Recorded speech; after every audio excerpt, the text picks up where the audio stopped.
যদিও প্রশ্ন ওঠে চলতি ইন্ডিয়ান প্রিমিয়ার লিগ আইপিএলে মুস্তাফিজুর রহমানের পারফরম্যান্স কেমন।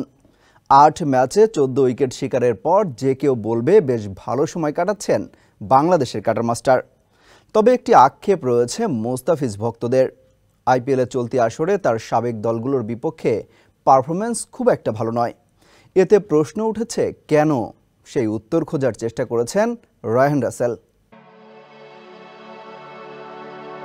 ৮ ম্যাচে ২১.৪০ গড়ে ও ১৩ স্ট্রাইক রেটে ১৪ উইকেট, ইকোনমি ৯.৭৫। এ পরিসংখ্যান বলছে চলতি মৌসুমে বেশ ভালো ছন্দে আছেন মুস্তাফিজুর রহমান। তবে একটি আক্ষেপ পোড়াচ্ছে তার ভক্তদের।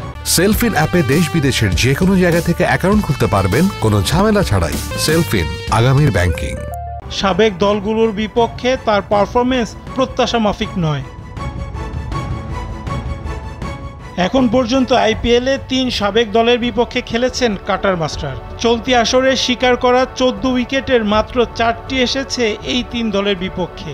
এতে প্রশ্ন উঠেছে সাবেক দলের বিপক্ষে কেন এমন সাদামাঠা বাঁহাতি এই পেসার।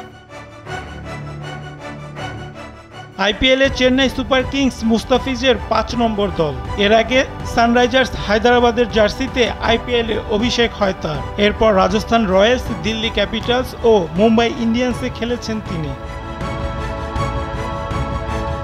চলতি আসরে এ পর্যন্ত মুম্বাই, দিল্লি ও হায়দ্রাবাদের বিপক্ষে ম্যাচ খেলেছেন মুস্তাফিজ। নিজের ও চেন্নাইয়ের তৃতীয় ম্যাচে দিল্লির বিপক্ষে একাদশে ছিলেন তিনি। ৪৭ রানে নেন ১ উইকেট। নিজের পঞ্চম ম্যাচ খেলেছেন আরেক সাবেক দল মুম্বাইয়ের বিপক্ষে। সে ম্যাচেও বাংলাদেশের কাটার মাস্টার ছিলেন নিজের ছায়া হয়ে। ৫৫ রানে শিকার করেছিলেন ১ উইকেট। আরেক সাবেক দল হায়দ্রাবাদের বিপক্ষে ১৯ রানে তার শিকার ২ উইকেট।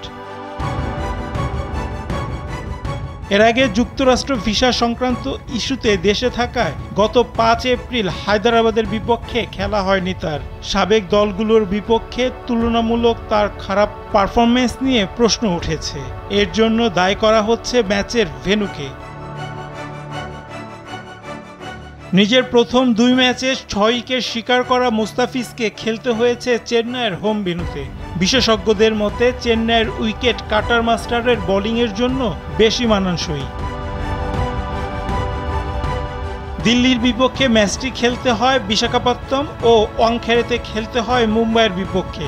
এই ২ ভেন্যুর কোনোটির উইকেট তার বোলিংয়ের জন্য তেমন একটা মানানসই নয়, ফলে অকাতরে রান খরচ করতে হয় তাকে। সর্বশেষ ঘরের মাঠে হায়দ্রাবাদের বিপক্ষে খেলে চেন্নাই, ফলে আবারও স্বরূপে ফিরেন বাংলাদেশের কাটার মাস্টার। তবে চেন্নাই লখনৌর বিপক্ষে বাজে বোলিং করেন তিনি। এ ম্যাচে ৫১ রানে শিকার করেছিলেন ১ উইকেট। যদিও আরও একটি ম্যাচ খেলার সুযোগ পাবেন তিনি। বিসিবির কাছ থেকে ১ মে পর্যন্ত ছুটি পেয়েছেন মুস্তাফিজ, ফলে সেদিন পাঞ্জাবের বিপক্ষে ম্যাচ খেলে দেশে ফিরতে হচ্ছে তাকে। রায়হান রাসেল, কালবেলা।